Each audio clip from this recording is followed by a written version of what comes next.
கட்டுரை தொகுப்பு ஒன்றை வெளியிட்டிருந்தார்கள். ஆகவே நேரம் தாழ்த்தாமல் நம்மளுடைய அம்மாவை பேச அழைத்து விடுவோம்.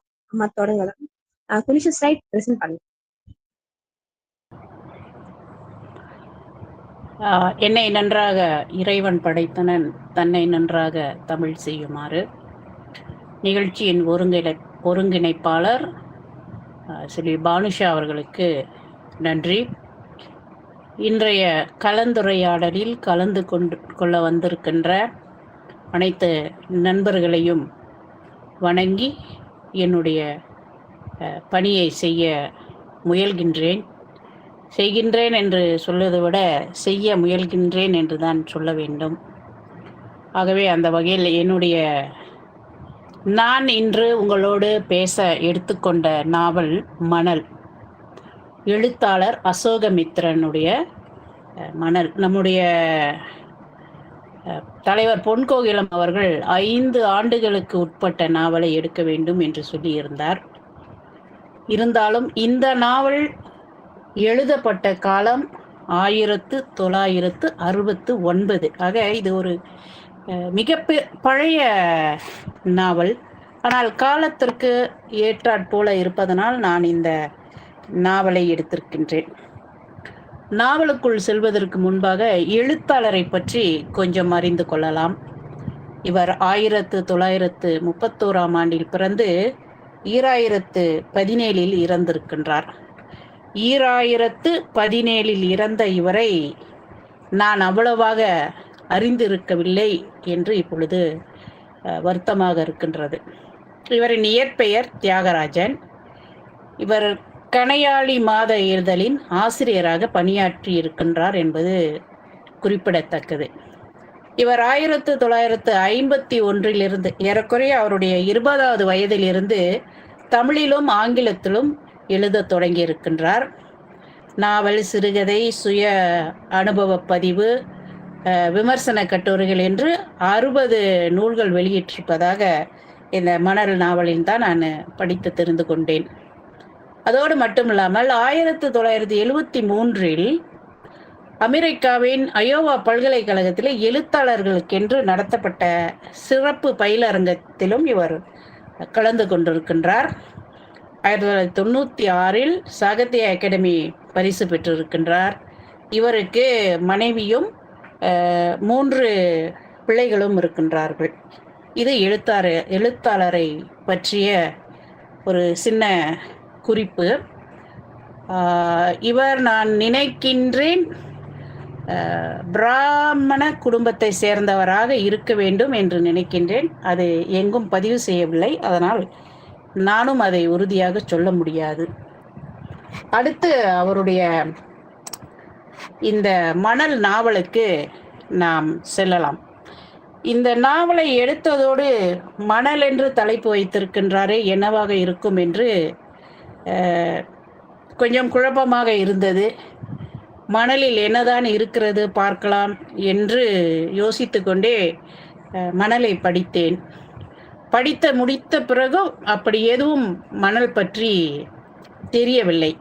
இன்று காலையில் நாங்கள் எங்களுடைய புதிய சகாப்தம் குழுவில் ஒரு சில விஷயங்களை பேசிக்கொண்டிருக்கும் பொழுதுதான் இது இப்படியும் இருக்கலாமோ என்று ஒரு சிந்தனை வந்தது.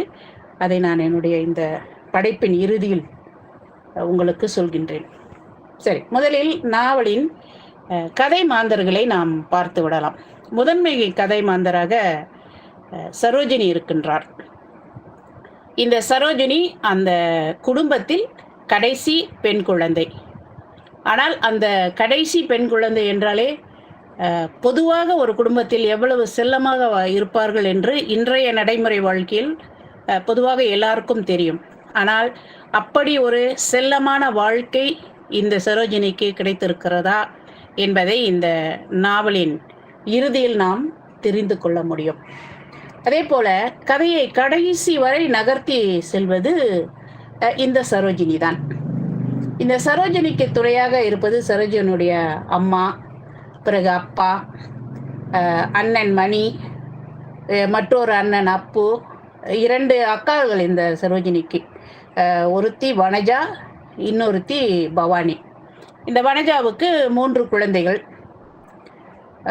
கல்யாணமாகி வெகு சீக்கிரத்திலேயே அடுத்தடுத்து குழந்தைகளை பெற்றுக்கொள்ளக்கூடிய ஒரு சூழலில் இருக்கின்றாள்.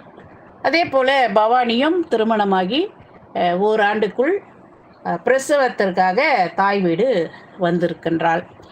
இந்த கதையில் வேறு சில துணை மாந்தர்கள் வந்து போகிறார்கள்.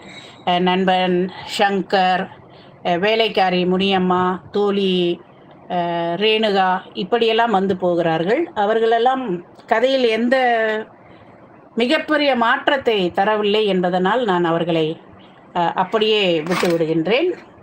அடுத்து இந்த நாவலின் கதை சுருக்கம். நாவலை வாசித்தவர்களுக்கு சுருக்கம் தெரியும்.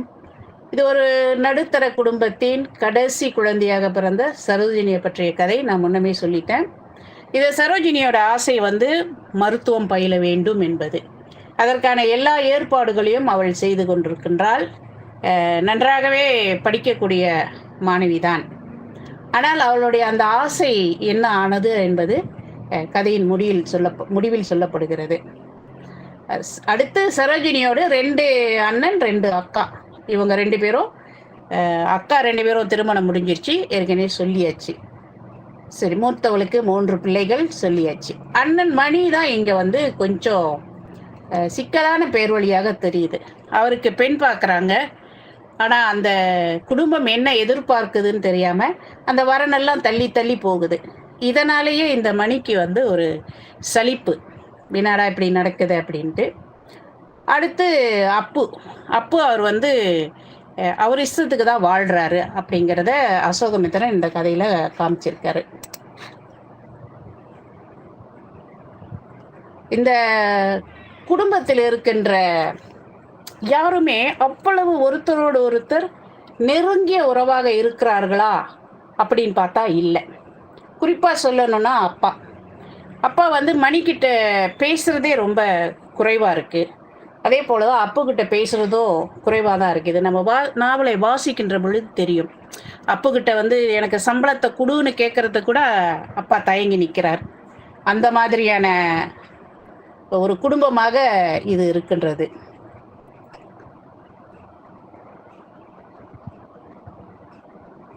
இதில் சரோஜினியோட அம்மா எல்லா குடும்பத்திலையும் இருக்கிற ஒரு சராசரி அம்மாவாக தான் இந்த சரோஜினியோட அம்மா இருக்காங்க.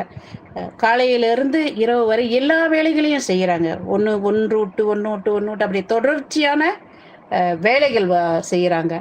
இந்த வேலைகளும் அதனால் ஏற்படுகின்ற மனம் அழுத்தமும் கூட இவரின் இறப்புக்கு காரணமாக இருந்திருக்குமோ அப்படின்னு நான் நினைக்கின்றேன். அடுத்து அம்மா இறந்து போகிறாங்க. ஒரு கட்டத்தில் அம்மா இறந்ததோட நியாயப்படி அந்த குடும்ப சுமையை வனஜா எடுத்திருக்கணும். ஆனால் வனஜா கல்யாணம் பண்ணிட்டு போயிட்டாங்க. அடுத்து பவானி எடுத்திருக்கணும். பவானியும் எடுக்க முடியாது. ஆனால் சரோஜினிக்கு மூத்த 2 அண்ணன்கள் இருக்காங்க. யாராவது ஒருத்தர் அந்த பொறுப்பை எடுத்து செய்திருக்கலாம். ஆனால் அவங்க யாருமே அம்மா இருந்தப்பையும் எடுத்துக்கல, அம்மா இறந்தப்பையும் எடுத்துக்கல. அப்போ அந்த பொறுப்புகள் அத்தனையுமே இந்த சரோஜினியோடைய தோளில் ஏறிக்கொள்ளுது. இப்படியாகத்தான் இந்த நாவல் போயிட்டுருக்கு. இந்த நாவலில் பெண்கள் எப்படி பிரதிபலிக்கப்படுகிறார்கள் அப்படிங்கிறத நான் கொஞ்சம் பார்க்கலான்னு நினைக்கிறேன். ஏன்னா நான் முதல்ல இந்த நாவலை எடுத்து பெண்ணிய சிந்தனையை ஆய்வு பண்ணலாமா அப்படின்னு பார்க்கும்போது எனக்கு அவ்வளவா அங்கே போய் தேடி எடுத்து தெளிவாக சொல்ல முடியும் அப்படின்னு தோணலை. ஆகவே அந்த எண்ணத்தை கைவிட்டுட்டு இப்படி அமைத்து சொல்லலாம் அப்படின்ட்டு. அம்மாவோட வேலைன்னா சமையல் செய்யறது, கணவனுக்கு அடங்கி போகிறது, இருப்பதை வைத்து குடும்பம் நடத்துவது. அந்த குடும்பம் பார்த்திங்கன்னா ஒரு நடுத்தர குடும்பம். அப்போ பணம் கொடுக்கறதில்ல, ஒரு 4-5 மாதமாக பணம் கொடுக்கறதில்ல. பிறகு மணி அவனும் எல்லா பணத்தையும் கொடுத்து அங்கேருந்து எடுத்து செலவு பண்ணுற மாதிரி எந்த சூழலும் காட்டப்படலை. பிறகு பார்த்திங்கன்னா அப்போது அப்பாவுடைய அந்த சொற்ப வருமானம் தான் அந்த குடும்பத்தை ஏறக்குறைய கட்டி இழுத்துட்டு போகுது. அந்த சொற்ப வருமானத்தில் 5, 2, 7 பேர் கொண்ட ஒரு குடும்பத்தை வழி நடத்துவது மிகப்பெரிய சிக்கலாக இருக்கும். அந்த காலத்தில் மட்டும் இல்லை, இப்பயுமே. ஆனால் அம்மா ஒரு தனி மனுஷியாக இத்தனையும் இழுத்து கொண்டு போகின்ற போது இந்த குடும்பத்தின் மிகப்பெரிய சுமை அந்த அம்மா கிட்ட இருந்தது அப்படின்னு நான் பார்க்கின்றேன். அம்மாவுக்கு அடுத்து நம்ம கதாநாயகி சரோஜினி. அவள் வீட்டில் வேலை செய்யணும். உதாரணத்துக்கு சொல்லணும்னா, அக்கா வந்து கணவன் வீட்டிலேருந்து வந்திருக்கா, வீட்டில் வந்து படுத்திருக்கா. அப்போ அவளோட பிள்ளைகளை பார்த்து கொள்கிற வேலையை இவ தான் செய்யணும். இடையிடையில் பார்த்தீங்கன்னா அந்த பிள்ளைங்க டாய்லெட் போயிட்டா இவ எடுத்து போய் செய்யணும். அப்புறம் ஹார்லிக்ஸ் கரைச்சி கொடுக்கணும், அந்த ரப்பரை வாயில் வச்சு கொடுக்கணும். அப்புறம் இவ படிக்கிற புத்தகத்தையெல்லாம் அந்த பிள்ளைகள் வந்து கிழிச்சு போடுறது, அதையும் இவ திரும்ப செய்யணும். அப்படின் போது எல்லாத்தையுமே ஒரு சமநிலையில் வைத்து இழுத்து கொண்டு போகின்ற ஒரு பொறுமைசாலியாக இந்த சரோஜினி இந்த கதையில் படைக்கப்பட்டிருக்கிறதா பார்க்குறேன். அடுத்து நம்ம பார்த்தோம்னா வனஜா. தொடர்ந்து குழந்தைகள் பிறந்த காரணத்தினால அவளோட உடல்நிலையையும் அவள் பார்த்து கொள்ளலை. பொதுவாகவே பெண்கள்னால் இப்படி தான் இருக்காங்க. உழைக்கின்ற அளவுக்கு அவர்களுடைய உடல்நிலையில் கவனம் செலுத்துவதை பெண்கள் பொதுவாக அறிந்து வைத்திருக்கவில்லை என்றுதான் சொல்ல வேண்டும். இப்பொழுது ஒரு சில இடங்களில் மாற்றங்கள் இருக்கின்றது. ஒரு 30% பெண்கள் அந்த மாதிரியான மாற்றத்துக்கு தங்களை உட்படுத்திக் கொள்கிறார்கள். ஆனால் 70% பெண்கள் இப்படித்தான் இருக்கின்றார்கள். திருமணம் முடிந்ததோடு தங்களுடைய வாழ்க்கை முடிந்தது என்ற ஒரு மனநிலைக்கு அவர்கள் வந்து விடுகிறார்கள். அதற்கு சான்றாகத்தான் இந்த வனஜாவை பார்க்க முடிகின்றது. அடுத்து வனஜா மிக மிக சராசரியான ஒரு பெண்ணாக அசோகமித்திரன் படைத்திருக்கின்றார். உதாரணத்துக்கு சொல்லணும்னா, ரேணுகா வந்து அந்த சேலை தலைப்பை வந்து கட்டையாக போட்டு வந்திருப்பான். இவன் அதை பார்த்து ஒரு குறை சொல்கிறான், என்ன அவ்வளோ கட்டையாக போட்டு வந்திருக்கா அப்படின்ட்டு. ஆனால் அண்ணனோட சினிமா போகும்போது அவளும் அதை கட்டையாக தான் போட்டிருக்கான். முன்பு ஒரு பெண்ணை கட்டையாக இருக்குன்னு நம்ம குறை சொன்னதை மறந்துட்டு இவளும் அந்த கட்டையாக போடுறதுக்கு ஆசைப்பட்டு அதை போட்டுக்கிட்டு போகிறான். அப்புறம் சினிமா பார்க்கணும், இங்கே வந்தாதாவது பார்த்துட்டு போயிடுவேன் இந்த படத்தை அப்படிங்கிற ஒரு எண்ணம். அதில் நம்ம பின்னால் போய் என்ன புரிந்து கொள்ள முடியுதுன்னா, அவள் கணவன் வீட்டுக்கு போயிட்டா இந்த சினிமா பார்க்குற வாய்ப்பு அவளுக்கு இருக்காது. அதனாலேயே அண்ணன் கோவித்தாலும் பரவாயில்ல, அண்ணன் கூடயே சினிமாவுக்கு போயிட்டு வந்துடலாம் அப்படின்னு சொல்லிட்டு போகிறான். அடுத்து இன்னொரு இடம் பார்த்தீங்கன்னா, தீபாவளிக்கு எல்லாருக்கும் துணி எடுத்தாச்சா அப்படின்னு கேட்குறான். அப்போ ஏறக்குறைய அவள் தீபாவளி நெருக்கத்தில் தான் அம்மா வீட்டுக்கு வந்திருக்கான். அப்போது இல்லை, தலை தீபாவளி கொண்டாடுற பவானிக்கு மட்டும்தான் எடுக்கப்பட்டு இருக்கு அப்படின்னோடனே என்ன விலைக்கு எடுத்தாங்க இப்படின்னு 6000 மிக மிக சாதாரணமான பெண்ணாகத்தான் இங்கே வனஜா காட்டப்பட்டிருக்கின்றார். அடுத்து அந்த குடும்பத்தில் இருக்கிற ஆண்களுக்கு போகலாம். சரி, நான் இங்கே ஆண்களின் ஆதிக்கம்னு போட்டிருக்கேன். தயவுசெய்து இங்கே இருக்கிறவங்க யாரும் அப்படியே அப்படி எந்திரிச்சிடாதீங்க. ஆண்களின் பங்களிப்பு அப்படின்னு சொல்லி போடலாம் அப்படின்றது இப்படி அடிச்சாச்சின்னு வைத்துக்கொள்ளுங்களேன். முதல்ல மணி. குடும்பத்தில் வருமானத்தை ஈட்டக்கூடிய ஒரு பையனாக இருக்கின்றான், மூத்த பையனாக இருக்கின்றான். ஆனால் அவன் கொஞ்சம் ஒழுங்கில்லாதவனாக இருக்கின்றானோ அப்படின்ட்டு என்னுடைய புரிதலில் வருகின்றது. ஏன்னா அவன் கேட்டை திறக்கும் போதே தடால்னு ஒரு அடி, அதிலே நம்ம தெரிஞ்சுக்கலாம் ஆள் எப்படிப்பட்ட ஆள் அப்படின்ட்டு. அப்புறம் சைக்கிளை நிப்பாடுறான், அது விழுந்து போகுது. அதையும் ஒழுங்காக ஸ்டாண்ட் போட்டு நிற்க வைக்க முடியல அவரால், அதுக்கான பொறுமை இல்லை. அடுத்து காலணியை கழட்டி 2 பக்கம் வீசிட்டு அவள் பாட்டுக்கு உள்ளுக்கு போகிறான். அப்படி ஒரு சித்தரிப்பு மணியை பற்றி. அப்புறம் அம்மாட்ட போயிட்டு உப்புமா தான் இருக்கணும்னா அங்கே ஒரு சலிப்பு, வேற ஒன்றும் செய்ய மாட்டேயா அப்படின்றது. ஸோ இப்படி ஒரு கதாபாத்திரம் மணி. அடுத்து வந்து மணிக்கு நான் என்ன பார்க்குறேன்னா, எப்பயுமே அவன் ஒரு விரக்தியில் இருக்கான். ஏன்னா பொண்ணு கிடைக்கல. ஏன்னா ஒரு இடத்துல ஒரு பேசும்போது சொல்லுவாங்க, போய் எல்லாம் பார்த்து பலகாரம்லாம் சாப்பிட்டு வந்து அந்த பொண்ணை வந்து பிடிச்சிருக்குன்னு தானே வந்தீங்க, அப்போ ஏன் கல்யாணம் பண்ணுறதுக்கு எந்த ஏற்பாடும் பண்ண மாட்டீங்க, வேறு இடத்துலலாம் ஜாதகம் கொடுக்குறீங்க அப்படிங்கிற ஒரு உரையாடல் அங்கே உள்ளுக்கு வந்ததாக எனக்கு ஞாபகம்.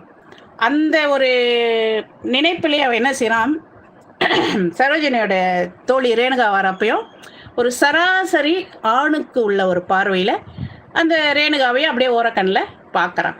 நான் என்ன அதில் நினச்சேன்னா, இந்த பொண்ணாவது கிடைச்சாலும் பரவாயில்லையே அப்படிங்கிற மாதிரியான ஒரு ஏக்கமாக நான் அதை பார்த்தேன். அடுத்து வந்து நம்ம அப்பு. அப்புவை பற்றி அதிகமாக இங்கே சொல்லலை. நான் என்ன எழுதியிருக்கேன்னா, அப்புவுக்கு சுயநலம் மிகுந்தவனோன்னு நினைக்கிறேன். ஏன்னா ஒரு கட்டத்தில் பார்த்தீங்கன்னா, வேலை முடிஞ்சு வந்ததோட அவர் நண்பர்களோட போய் பேசிட்டு டென்னிஸ் ஆடிட்டு லேட்டாக தான் வீட்டுக்கு வரான். அப்புறம் சில நேரங்களில் காலையில் வெள்ளனையாகவே வீட்டுக்கு போய் வீட்டை விட்டு வெளியாயிடுறான். அப்போது அந்த குடும்பத்தில் அவன் ஒட்டவே இல்லை. அது அப்புவோடது.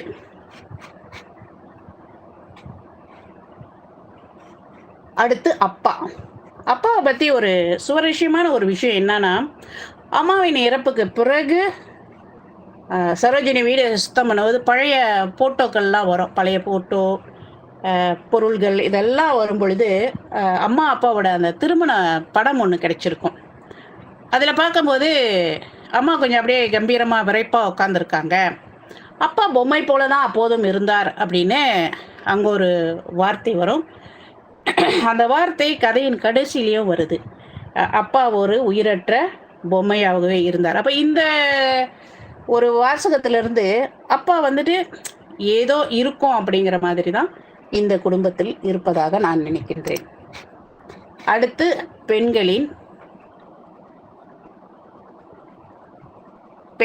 அடக்குமுறை வாழ்க்கை.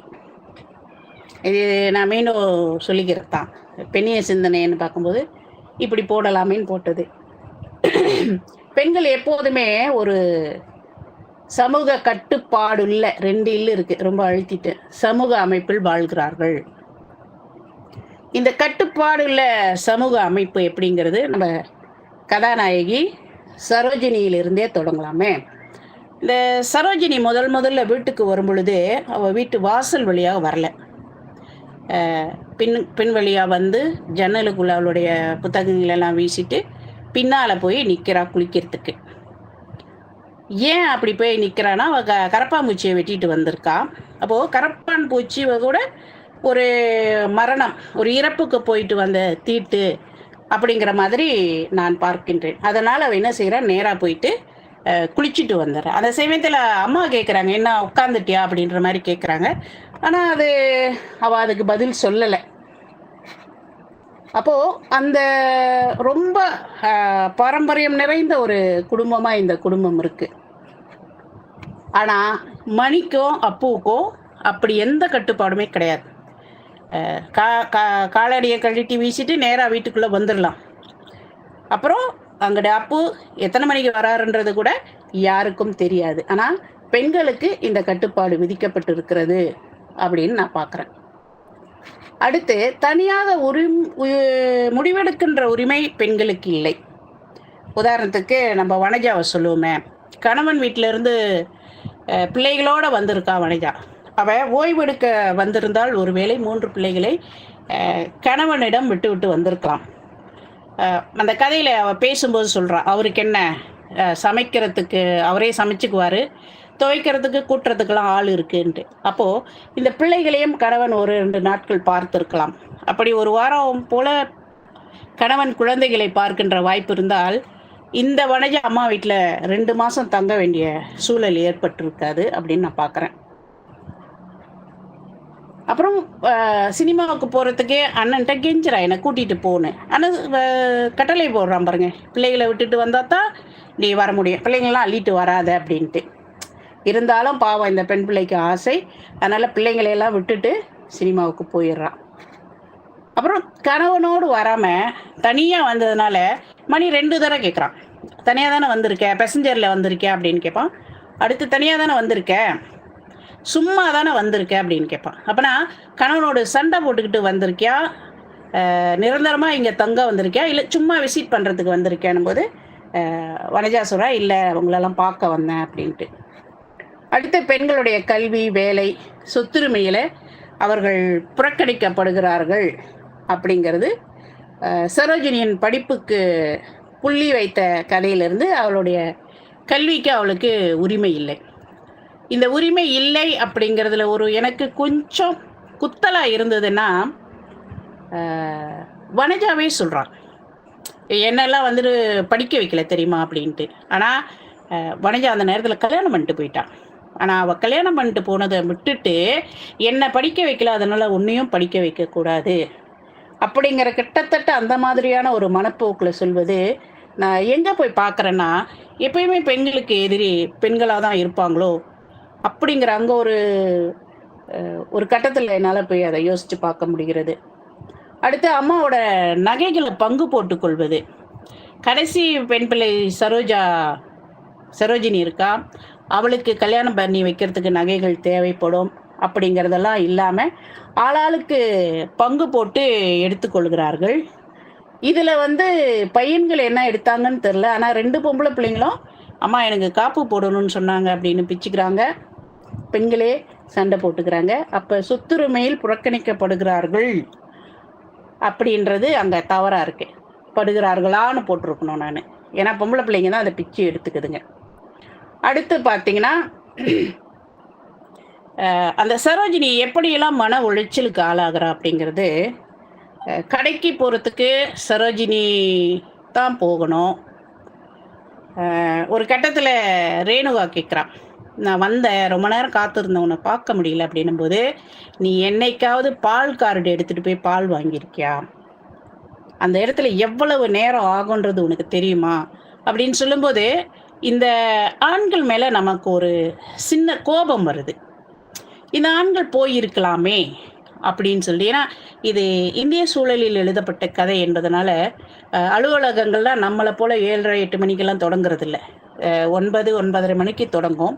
அப்போ இந்த பால் வாங்குறது காப்பி போடுறதெல்லாம் 6 6:30 மணிக்கு நடந்துடக்கூடிய விஷயங்கள்.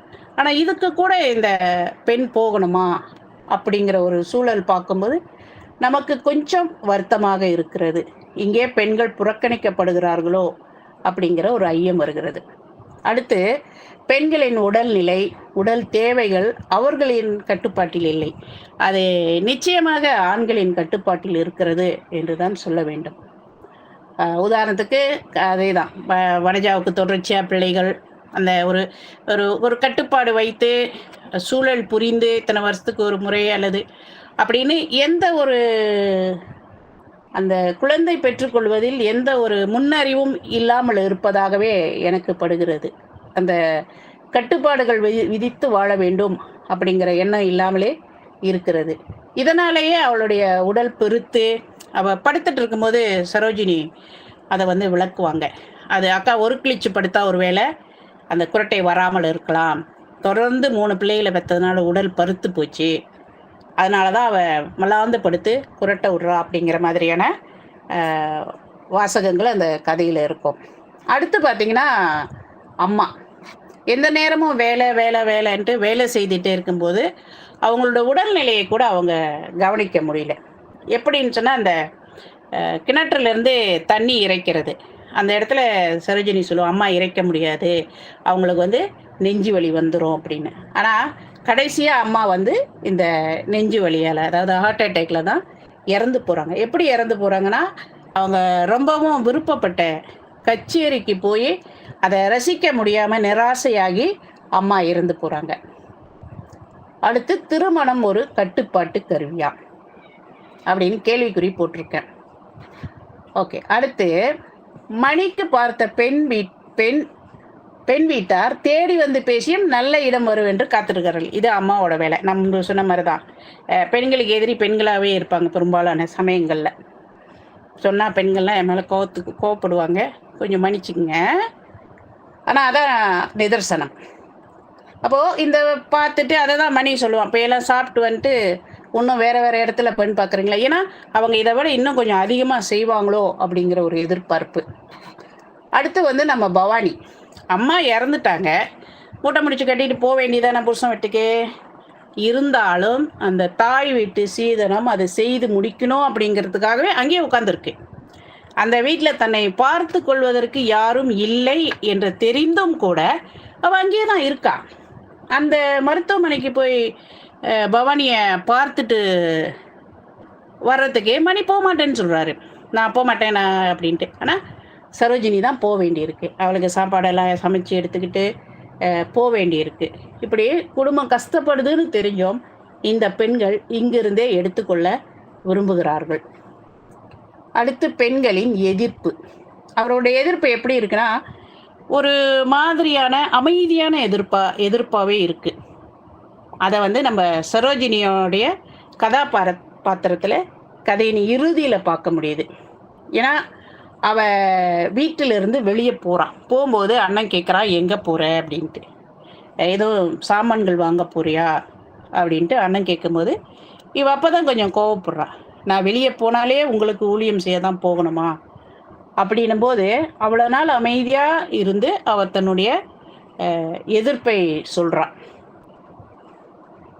அது அவர் ஒரு அமைதியான எதிர்ப்பை காட்டுறா அப்படின்ட்டுன்னு. அப்புறம் அவ எங்க போறா அப்படின்னு சொன்னா, அசோக மரங்கள் நிறைந்த பூங்காவுக்கு போறா. இந்த அவள் பூங்காவுக்கு போறதுக்கு முன்ன சில சம்பவங்கள் நடந்திருக்கும். அப்போ அந்த இடத்துல நம்ம கொஞ்சம் நின்று சிந்திக்கணும். இந்த கதையோட முடிவை அசோகமித்திரன் நம்ம கையில குடுத்துட்டதாவே நான் பார்க்குறேன்.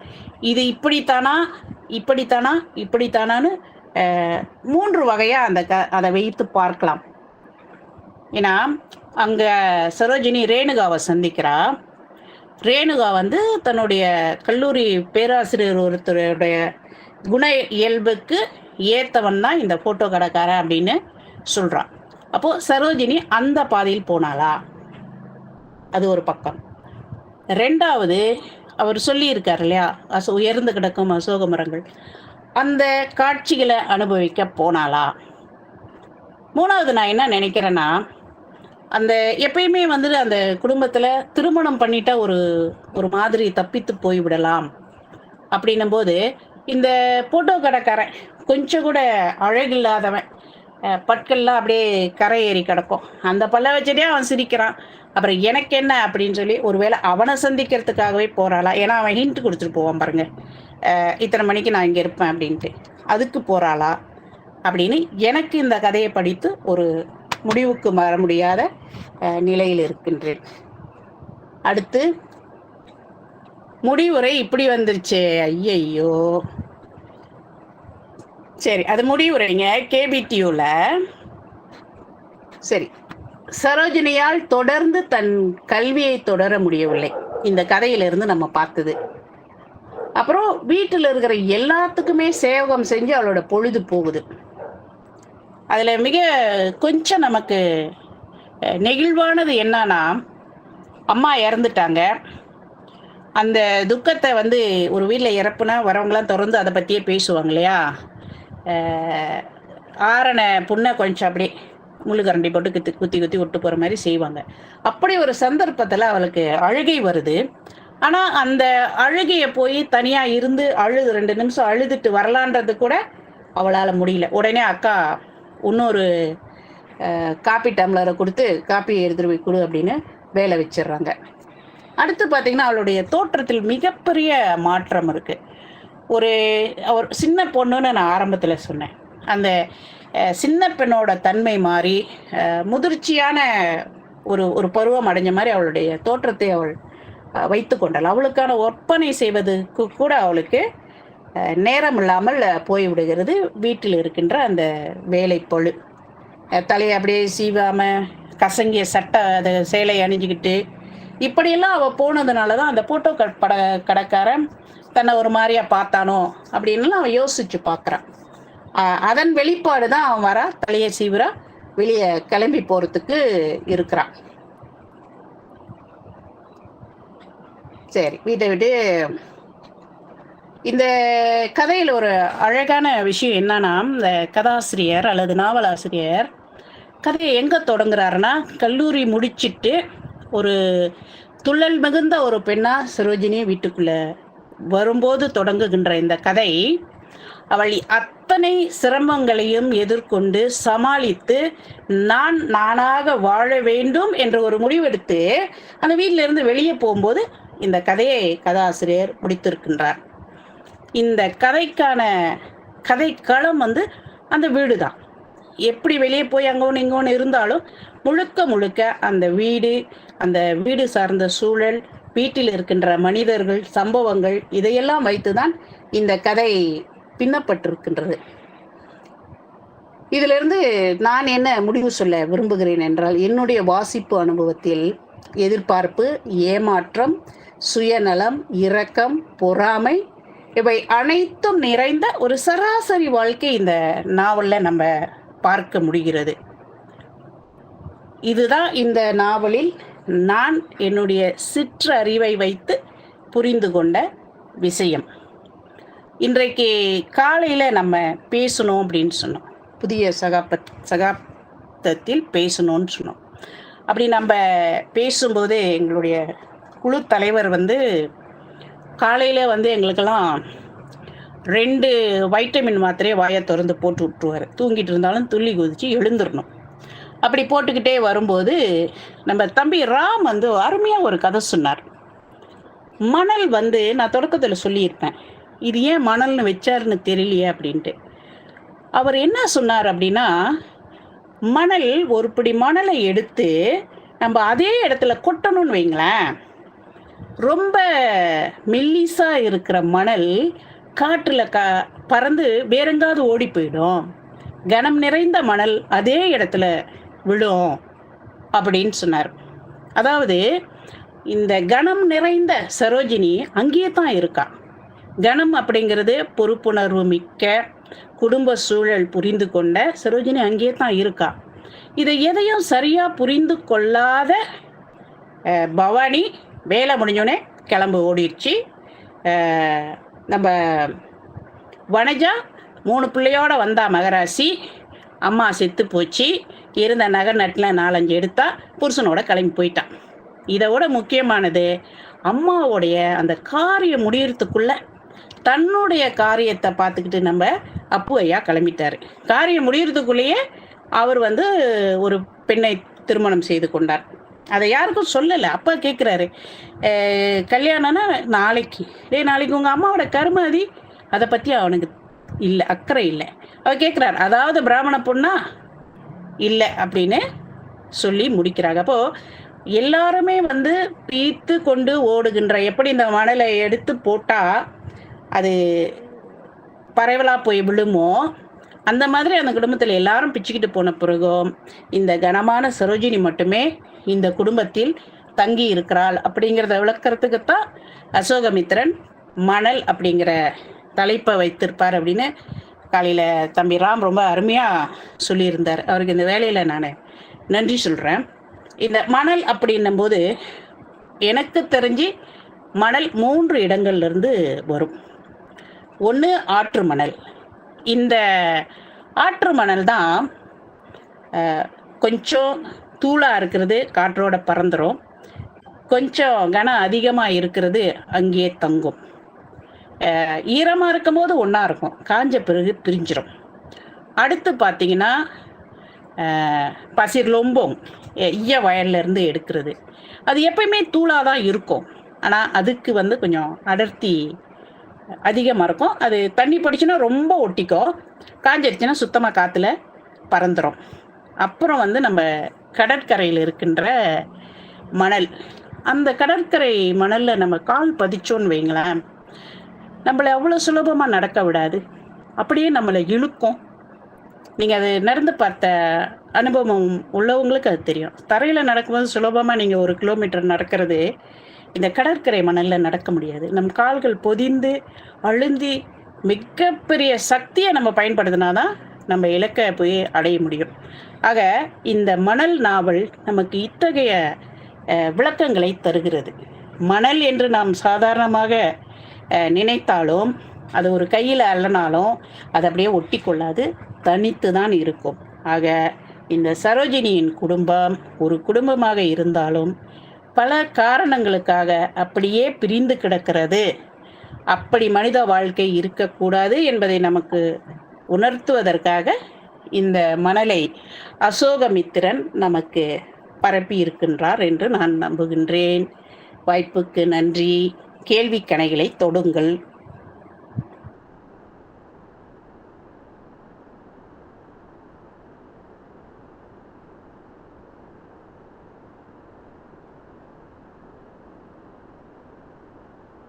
வணக்கம். இப்பொழுது உங்களது கருத்துக்களை பகிர்ந்து கொள்ளலாம். அம்மாவுடைய கலந்துரையாடலை ஒட்டி யார் வேண்டுமானாலும் கருத்தை பகிரலாம். தொடங்கலாம்.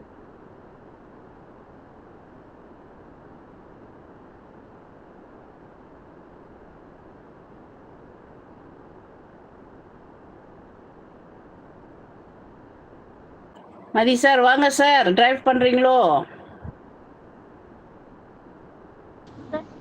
வணக்கம் வணக்கம் அனைவருக்கும். சரி டீச்சர் விளங்குதா? கேக்குதுங்க சார். டீச்சர் விளங்குதா? ஓகே.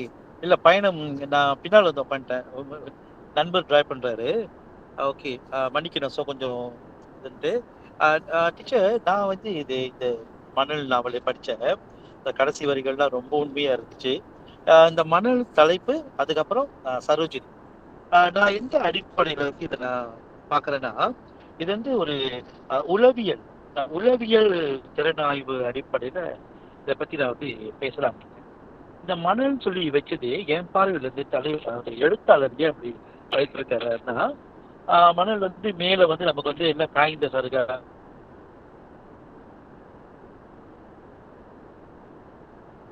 காய்ந்த இருக்கும், அழகு ஊட்டம், அப்படி பாலைவனம்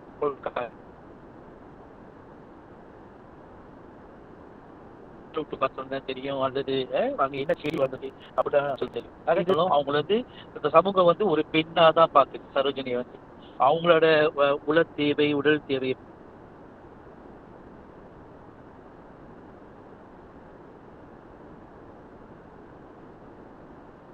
பத்தி பெருசா கண்டுக்காத ஒரு சமுதாயமா இருக்குன்ட்டு நான் நினைக்கிறேன். இது வந்து இந்த உலகியல் அனைத்து மனிதர்களுக்கும் நம்ம சரோஜின்னு சொல்லி பேசுறேன் வந்து உடல் தேவை கொடுக்கிறது இயற்கை கொடுக்கின்ற சட்டம். அதை வந்து தடுக்க முடியாது. ஒரு மனசாங்கி கூட அந்த உடல் தேவை தேவைப்படுகிறது அவங்களுக்கு. ஆக சரோஜினி இதனால என்னவோ அவங்க வந்து இந்த சயின்ஸ் லைன்ல வந்து அவங்க படிக்கிறதா, மெடிசன் வந்து அவங்க போகணும், அதுதான் அவங்க கணக்கு. அது கூட அசோகமித்திரன் அப்படி காட்டி இருக்கலாம். எனக்கு அப்படிதான் தோணுது. அடுத்தது வந்து சரோஜினி வந்து அந்த அன்றாடம் வாழும் சமகாலத்தில் வாழும் பெண்ணாக அவங்க வந்து தன்னை வந்து மாத்தி கொள்றாங்க. அம்மா மாதிரியே அவங்க மாறுறாங்க. இது வந்து அதுக்கப்புறம் வந்து இது ஆக்சுவலி அவங்க வந்து கடைசி நேரத்துல வந்து ஏன் பார்வையில் வந்து அவங்க வந்து அந்த புகைப்படக்காரனை வந்து சந்திக்க தான் போறாங்கன்னு சொல்லி நான் நம்புறேன்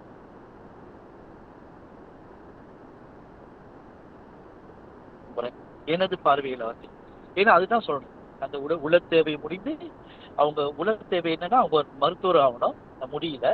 அவங்க வந்து தனது சுதந்திரத்தை அவங்க எப்படி காட்டிக்கலாம், அவங்க படிச்சு நான் அடைஞ்சிட்டேன்னு சொல்லிட்டு அவங்க நினைக்கிறாங்க. ஏன்னா ஒரு ஒரு பெண் வந்து எப்ப வந்து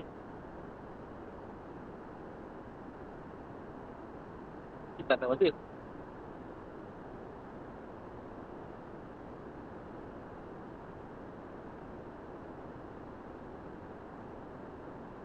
அந்த சமுதாயம்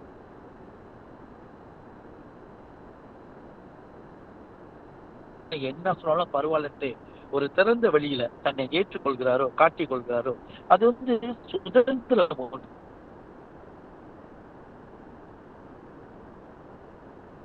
இன்னொன்று வந்து அது ஒரு வகையான ஆணவம்.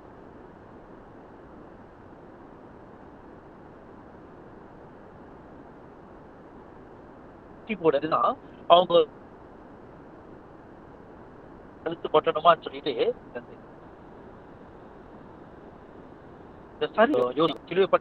வந்து எகிடு நாட்டு இளவரசி அழகி அழகின்னு சொல்லி தெரியும். ஆனா அவங்க வந்து தனது அவங்க அரசியல்ல தன்னை முன்னிலைப்படுத்தி கொண்டதை விட தனது உடல் தேவைக்காக அவங்க வந்து எடுத்த முயற்சிகள் அதிகம்னு சரித்திரம் வந்து வரலாறு வந்து சொல்லு. அவங்க வந்து அந்த அடக்கியாலும் ஒரு ஒரு ஒரு அரச குணத்துல இருந்தாலும் தனக்கு வேண்டியதை அவங்க நோக்கி போனாங்க சொல்லிட்டு காட்டுது. அந்த சரோஜினியும் கிளியோபட்ராவும் ஒரு ஒரு பெரிய ஒரு வித்தியாசமா நான் வந்து பார்க்கலாம். சரி, ஆக என்னது கருத்து என்னன்னா வந்து ஆக்சுவலி நம்ம வந்து இதுல வந்து சரோஜினி வந்து அடக்கப்பட்டவர்களாகவும் ஒரு முடக்கப்பட்ட ஒரு பெண்ணாகவும் தான் நம்ம வந்து பாக்குறோம், படிக்கிறோம். அவங்க அம்மா மாதிரியே போய் கறி வைக்கிறாங்க, டீ ஆத்துறாங்க. அவங்க அம்மா செய்ததே திரும்ப செய்தாலும் அவங்க வந்து ஒரு சுதந்திரம், எனக்குள்ள ஒரு சுதந்திரம் இருக்கு, எனக்குன்னு ஒரு தேவை இருக்கு, எனக்குன்னு ஒரு ஆணவம் இருக்குன்னு சொல்லிதான் அதை காட்டதான் அவங்க வந்து கடைசியா அவங்க வந்து அந்த அசோக மரத்தை நோக்கி புகைப்படக்காரரை சந்திக்க தான் அவங்க போறாங்க இன்னைக்கு. நான் எப்படி புரிஞ்சு கொள்வதுன்னா, ஒரு பெண்ணை வந்து எந்த சட்டமோ, எந்த சமுதாயமோ, எந்த ஒரு கோட்பாடுகளும் ஒரு பெண்ணை தடுத்து நிறுத்த முடியாது. அந்த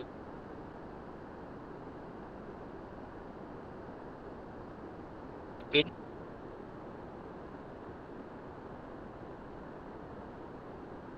நினைத்தால் மட்டுமே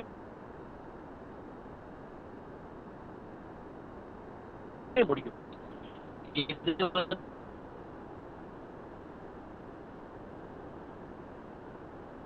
சரோஜினி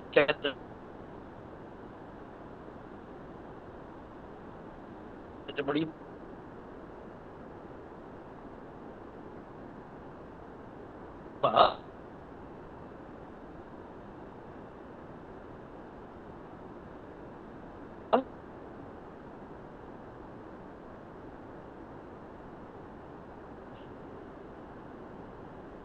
சார் உங்க லைன் ரொம்ப பிரேக் ஆகுது சார்.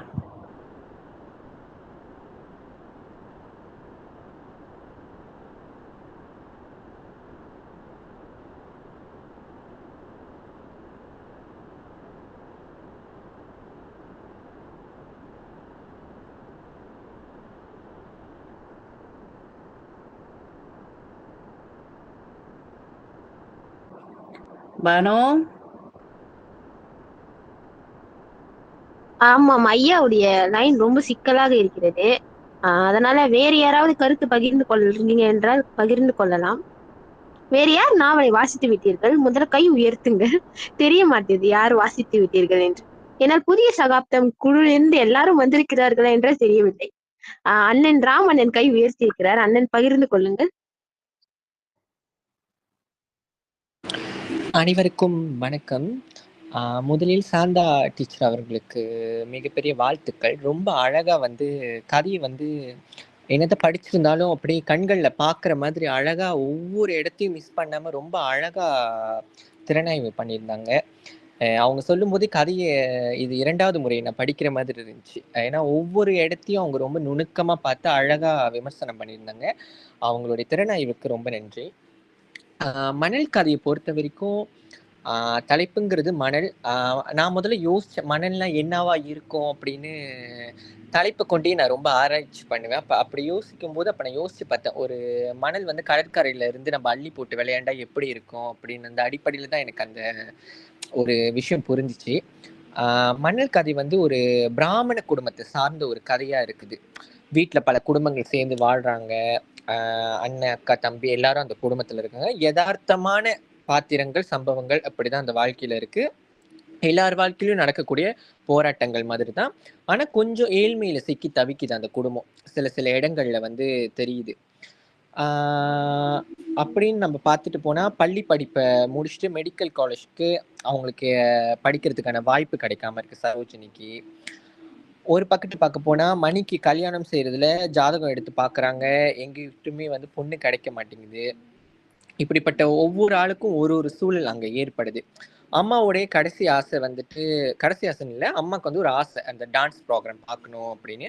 அதை போறப்ப அங்க அந்த இடத்துல வந்து அவங்களுக்கு நெஞ்சொலி வருது. கடைசியில அம்மா வந்து இறந்துட்டாங்க. எனக்கே அது ஒரு கட்டம் புரியல. அதை நான் திரும்ப டீச்சர் கிட்ட கேட்டுட்டு தான் முடிவு பண்ணிக்கிட்டேன். அம்மா அங்க இறந்துட்டாங்க. ஏன்னா அங்க வந்து டாக்டர் வந்தாலும் அம்மாவை காப்பாற்ற முடியாத ஒரு சூழல் அப்படின்னு அங்க இருந்துச்சு. ஸோ அப்போ நான் அது இன்னும் கொஞ்சம் யோசிக்கிறேன். அப்போ என்ன நடந்திருக்கும் அந்த சம்பவத்தில், அம்மா இறந்துட்டாங்க அப்படின்னு சொல்லிட்டு. ஸோ அப்போ அம்மாவுக்கு அடுத்து வந்து அம்மா இறந்த மறுகணமே அந்த வீட்டில் என்ன நடக்குது அப்படின்னா, அங்கே அந்த நகைகளை பற்றி பேசுகிறாங்க. 2வது அக்கா சொல்கிறாங்க, அம்மா வந்து என்னமோ வளையல் செஞ்ச ஒரு காப்பு போடுறேன் பிரசவத்துக்காகன்னு சொல்லியிருந்தாங்க. அப்போ வந்து பெரிய அக்கா அதை கேட்குறாங்க, அம்மா சொன்னாங்களா அப்படின்னு கேட்டோன்னா அந்த இடத்துல வந்து அமைதியாகிறாங்க. ஸோ அப்போ இந்த மாதிரி மற்ற பிள்ளைங்கள் எல்லாமே வந்து ஏதோ அவங்களோட தேவைக்காகத்தான் அவங்க பிள்ளைகளா இருக்காங்களோ அப்படின்னு எனக்கு தோணுது, சரோஜினியை காட்டிலும். அப்ப சரோஜினி வந்து அம்மா இறந்ததுக்கு அப்புறம் வீட்டை பாத்துக்கிறாங்க. 2வது அக்காவுக்கு குழந்தை பிறக்குது. பிரசவ வாட்டுக்கு போறாங்க, வராங்க, குழந்தைய அழைச்சிட்டு வராங்க.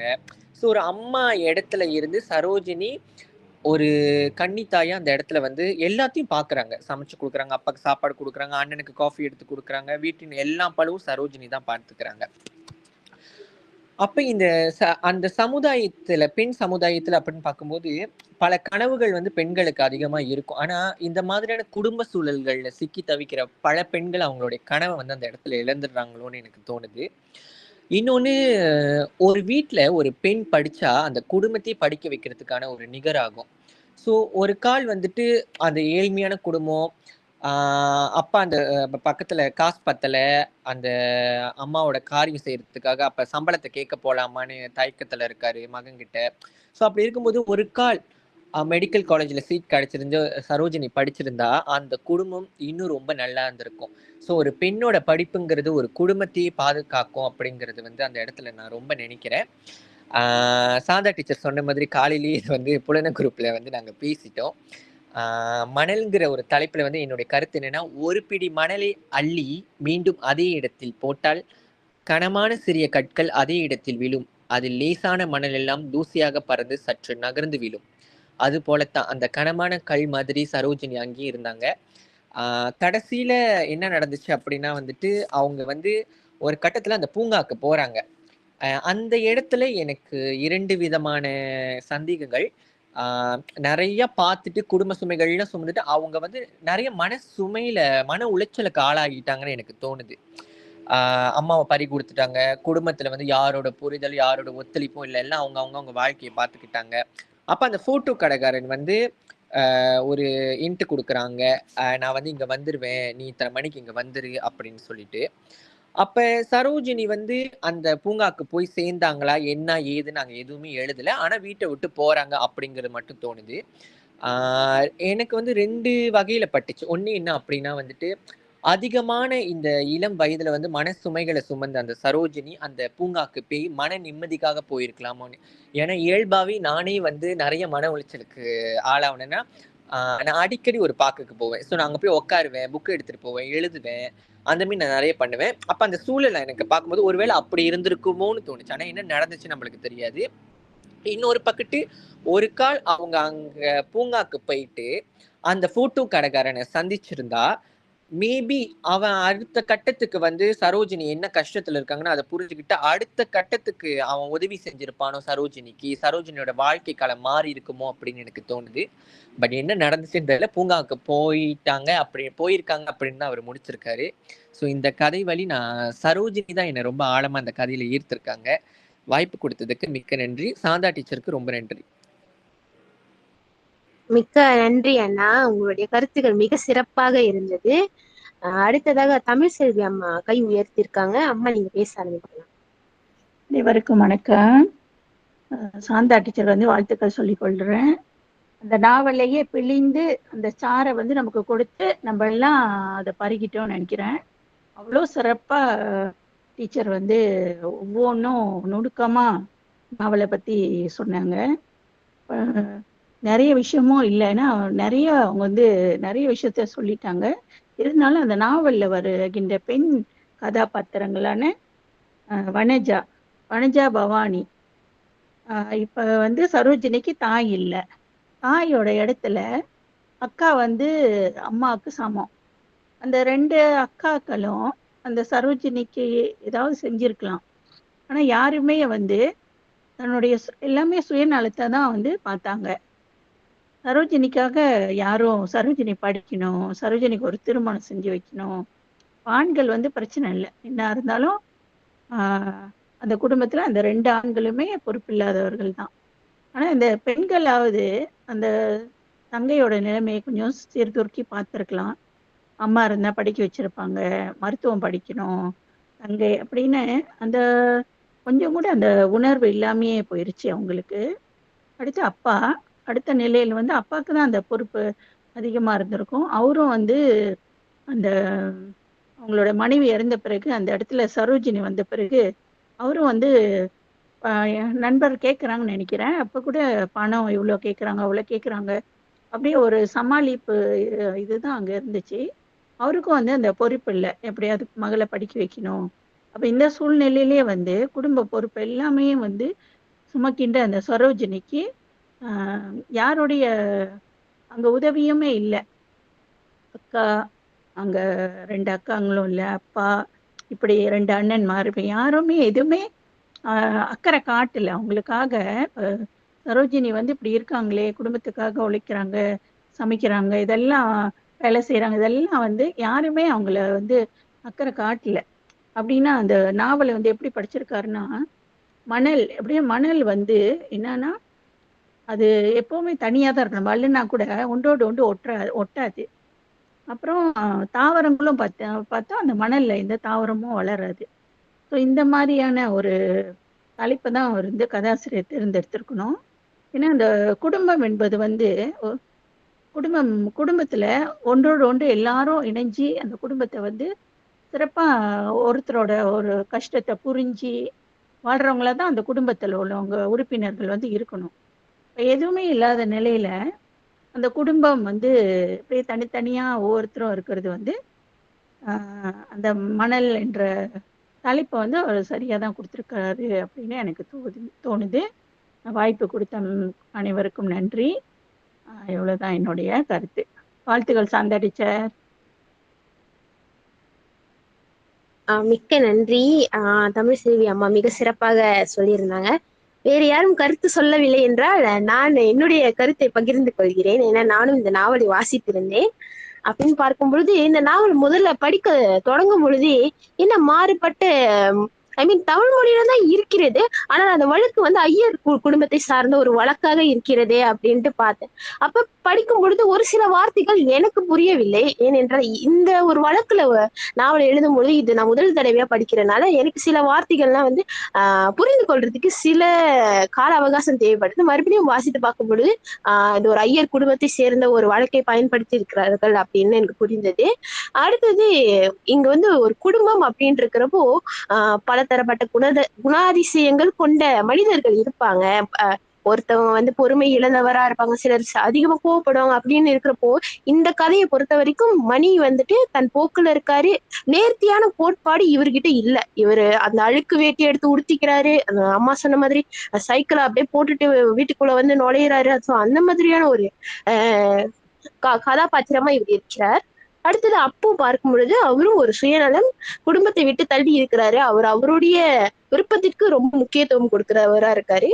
இங்க சரோஜினி அவர் வந்து கடைசி மகளாக இருக்கிறார். கடைசி பிள்ளையாக இருந்த பொழுதும் மணி மாதிரியும் அப்பு மாதிரியும் இல்ல திருமணம் செய்த வனஜா மாதிரியும் அவங்க விட்டுட்டு என்னுடைய இதுதான் முக்கியம் அப்படின்ட்டு அவங்க இருந்திருக்கலாம். ஆனா அவ்வளோ காலம் அம்மா இறந்ததுக்கு அப்புறம் அந்த அவ்வளவு விஷயங்கள் அவங்க பொறுத்துக்கிட்டாங்க. வளஞ்ச குழந்தைகளை பார்க்கிறதா இருக்கட்டும், சமையலை பார்த்து கொள்ளுதா இருக்கட்டும், சில கடமைகளை அவங்க செய்யறாங்க. அவங்களுக்கு மனதளவில் அது எந்த அளவுக்கு ஒரு கவலையை கொடுத்திருந்தாலும் அவங்க எல்லாத்தையுமே செய்யறாங்க. சரோஜினியோட அப்பாவையும் பார்க்கும் பொழுது பிள்ளைகளுக்கான கவனிப்பை அவர் செய்யறாரு. உதாரணம் பார்த்தா பவானியோட பிள்ளைக்கு வந்து ஹார்லிக்ஸ் எல்லாம் வாங்குறதுக்கு கையில பணம் பிள்ளை இல்லை என்றாலும் இருந்ததை எடுத்துக்கொண்டு போய் வாங்கி கொண்டு வர வேண்டும் என்ற ஒரு எண்ணம் இருக்கிறது. இங்க அம்மா வந்து உழைத்து தன்னை மறந்து இறுதியில அவங்க உயிரை விட்டுட்டாங்க. சோ ஒரு குடும்பம்னு பார்க்கும் பொழுது பல தரப்பட்ட குணாதிசயங்கள் கொண்ட மனிதர்கள் இருப்பது தெரிய வருகிறது. இப்போ ஐயர் குடும்பம் சொல்லும்போது இந்தியாவில் சற்று உயர்ந்த ஒரு இடத்தில் அவங்கள பார்க்கிற வழக்கம் இருக்கிறது. ஆனா அந்த குடும்பத்து உள்ள நுழைந்து பார்த்தால்தான் சராசரியான வாழ்க்கையில என்ன மாதிரியான சிக்கல்களை எதிர்க்கு நோக்குறாங்க அப்படின்னு தெரிய வருது. இதுதான் என்னுடைய கருத்து. சாந்தா அம்மா ஏதாவது சொல்ல விரும்புறீங்களா? எல்லோருக்கும் நன்றி. நான் இறுதியா ஒண்ணுதான் சொல்ல விரும்புறேன். நம்ம ராம் தம்பி பேசுனதுல இருந்து ஒரு கதை, அது சிறுகதையா இருக்கட்டும், நாவலா இருக்கட்டும், எதுவா இருக்கட்டும், அதனுடைய முடிவுல இன்னொரு புதிய கதை பிறப்பதற்கு இந்த இந்த ஒரு படைப்பு திறப்பா இருக்கணும்.